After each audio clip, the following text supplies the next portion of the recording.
Hello, friends. Welcome back to Gizmo Board Games. I'm Brian, and in my last list, I talked about how not to play board games. Well, today we're gonna change that up a little bit, and we're gonna give you some hints on how to play on a budget.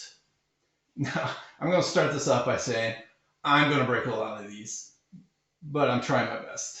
So if you break one or two, probably isn't going to hurt you. And before we even get into it, we need to start off with if your financial situation doesn't allow you to get in the hobby hardcore, that's fine. Don't do anything that'll hurt your situation. These are tips for people like me who can kind of afford it, but maybe don't need to afford it as much as you do. And that's kind of where I am. So these hints are for those of you like me um, who are trying to stick to a board game budget, and hopefully you do a little better job than me. All right, so number one should be the most obvious. The first way to stick to a budget while board gaming is stick to the budget while board gaming. This is something I try to do. For me, I've got a plan where I'm gonna because I feel the need to buy more and Cult of the New and get what's hot. But I don't want to break the bank. And I don't need everything because, as I mentioned in my last video, I pretty much play alone most of the time anyway. So a lot of games won't work for me regardless. But the number one tip I want to give you is stick to the budget. And that means for me, one game a month, or two, or three, or four. Yeah. But try to stick to that one game a month. And for me, it's the 15th. On the 15th of the month, that's my board game day. That's when I pull out my spreadsheet and I randomize a board game because I really like Excel and I'm looking at Excel right now to give me my notes. But in there, I've got every board game I wanted. I've got it ranked, not even ranked, just numbered, and I've got a randomizer and it shoots me three games, and I figure out which one of those three. That's what I'm getting this month, and that's my big thing to look forward to on the 15th of every month. And that's my budgeted game. Unfortunately for me, I also that's a sale, or that's on Kickstarter and it ends in 3 days, or yeah, I've fallen victim to that a lot too. But the idea is for me to just stick to that one game a month, and for me that day should be the 15th of the month where I'm making that order because I'm in Germany and I don't know German, so I've got to kind of wait for Amazon to come in for the most part. Number two, this is kind of a big one that I know a lot of board gamers get into because if you're like me, you watch other people's videos and you see like their great setups and you're like, wow, that's great. I want to get that too. But number two is, do you need that expense? That could be Kallax shelves. I've got 3 of them now. They're not even full yet, but they're going to fill. Trust me, I've got Kickstarters and games on the way, and I know they're going to fill. But like, I've kind of got to limit myself to these 3 because I'm running out of room. But they're not necessary. If you've got a closet, if you've got these aren't expensive shelves, but maybe there's a cheaper shelf you can get somewhere at Goodwill or a yard sale or something. Works just as well, probably looks just as good. And maybe if you limit your games to your shelf space and don't expand, you can save money by just not getting more than your shelves can hold. And we'll get into some of those points later when we talk about how to not overdo your collection. But yeah, like another expense you might not need. I've got this game topper, but that's all I've got. I don't have the table. I would love a fancy table, but I've made my own, and I'll show it off. Probably cut in an overlay here as soon as I figure out how to do that. I'll try to get that to you, show you my setup. But basically, this is a bunch of card tables, some folding chairs. I've got my gamer chair in here because it's more comfortable for me, and I play alone. It's my room, my office, my house. So if I get the comfortable chair, I get the comfortable chair. But I've got six folding chairs around the table. They've got some pillows in them. Card table. I bought these cheap cup holders, and they're just clasped in. I think they were like $30 or $50 for the 6 of them on Amazon, if that much. It's been a while. But yeah, they clasp right onto the table. I've got clasps holding the two tables together. I don't like how wide this table is, but I needed it wider than just the one. Um, so that that's going to happen if you don't get the perfect table. But you know what? This didn't cost me thousands of dollars. It cost me maybe $100 for the whole setup, and it works just as well. Another big expense that people love to do, and I really want to do myself because it looks so cool, is getting those game upgrades.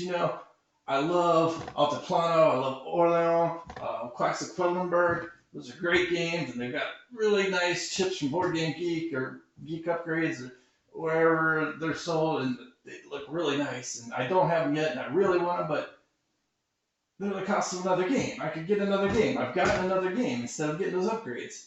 Do I want the upgrades? Heck yeah, they look wonderful, and they make the game last. Do I need the upgrades? Heck no, and that's why I haven't got them yet.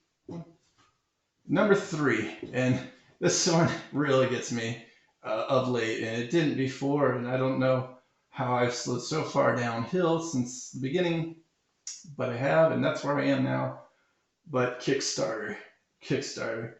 Man, those games look great on Kickstarter. Everybody's praising them, and they're making hundreds of thousands, if not millions of dollars. And man, for you guys who like mini, I don't really care for minis. I did start painting some of my minis recently, but I don't need to.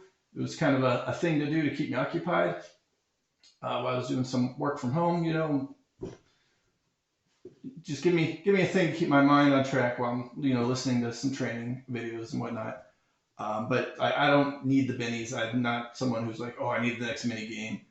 I can take them or leave them for the most part.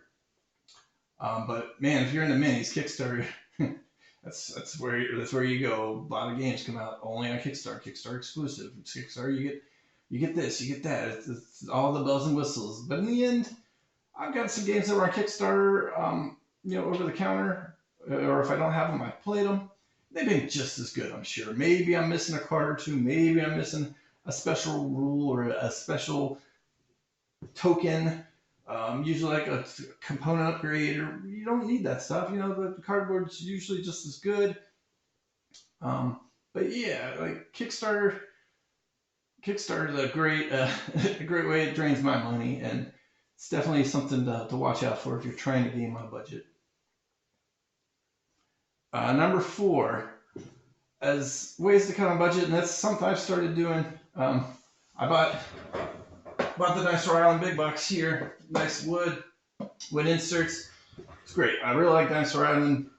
It makes it easy to pull everything out and get it set up. But it was expensive, and I didn't really need it. In fact, I really wish before I had spent money on that, I'd seen people showing how to make their own inserts out of foam core. And I will try to overlay some of those for you that I've made now since that time.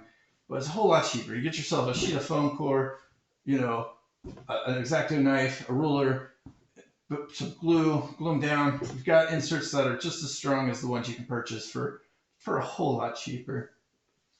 Or even cheaper than that, baggies. I've got a drawer of baggies.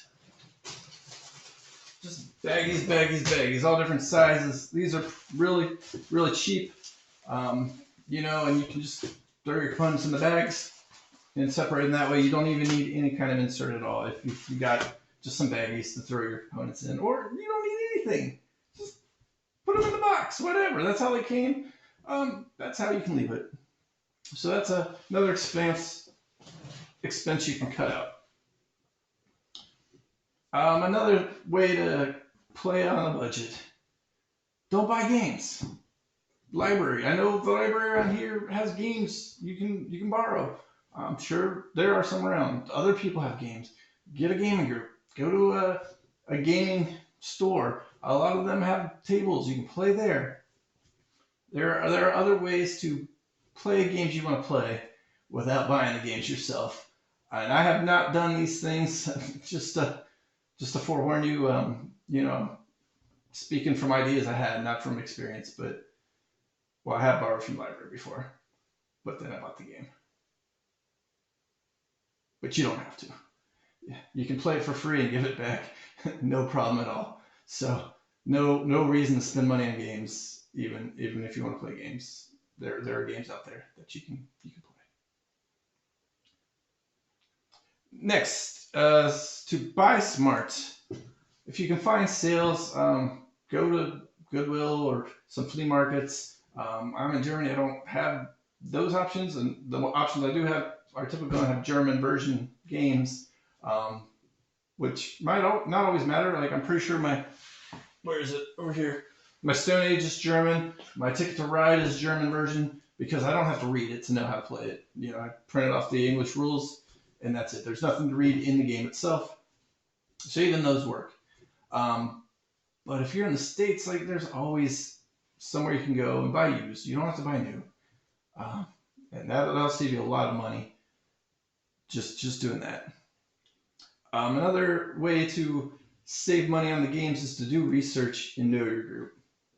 If you know your group or yourself are not going to be playing big heavy Euros, no matter how neat and cool they look, if it's not for you, and it's going to cost you $100 for all those pieces and cards and bits and everything, because usually Euro games are kind of pricey. If you know that's not for you and it's not for your group, you don't need it. Just stick to the games you like and do the research before you buy. Find out what people are saying. Watch some how to play videos. Find out how it plays. Even if people are praising it and you watch the video and you say, that doesn't look good for me, then it's not good for you. So don't worry about what people are saying about it. Do what feels good for you and do the research before you buy. And this goes for me. I'm, again, guilty of not following this rule. Number 7, and second to last one, is to love what you've got. You don't have to have a big collection to have a good collection. You don't need to buy new. Keep buying, keep buying.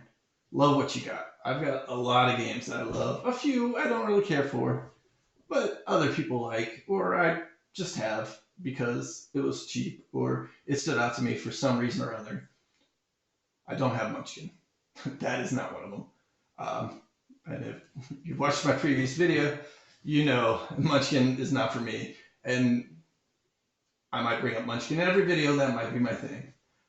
Maybe not. Probably not. Hopefully not. But no, love what you got. And then that leads into rule 8. Get rid of what you don't love. Somebody else out there might love it. Maybe they'll buy it from you. Maybe just give it as a gift. Maybe one of your game groups likes it.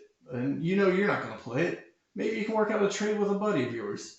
Whatever it takes, that's going to save you some money or get you money back for an investment that you made that just wasn't right for you. And that's my final thought. So I hope you enjoyed this video. If you did, please like and subscribe, and we will try to see you next time.